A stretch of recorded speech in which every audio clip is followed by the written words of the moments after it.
We're here in West Nyack. This is Pineview Road. This is a CSX crossing.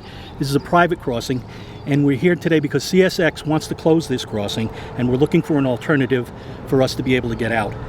This particular crossing, which is a private crossing, it services the commercial properties here as well as the residents of Pineview Road. There's approximately 14 homes in the back there.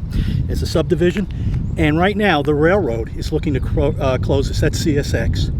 And what we're trying to do is we're trying to find either an alternative that we can live with, because if they close the crossing, the problem is that we're landlocked. There's no way in, no way out. So we have now the town of Clarkstown. We also have CSX itself, and there's a third entity, which is Bradley Corporate Park. It's joining into the conversation of trying to figure out what to do. So we'll see how it goes.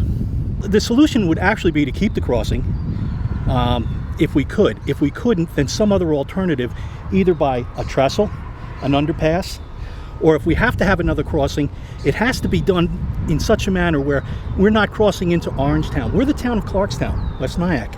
It's a big problem because there's the school district, there's the mail, there's the garbage, there's emergency services. There are all of those things that come into play with this.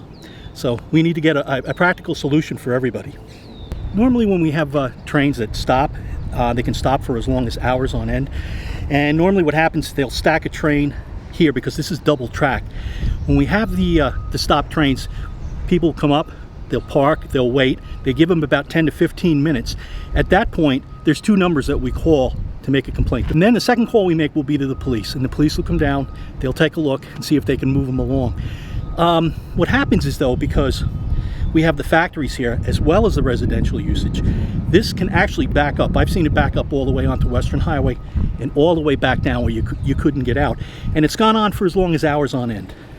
And basically it's a problem with the congestion, because if they have any hot trains coming through that they have to service these clients, you could be sitting here for 3-4 hours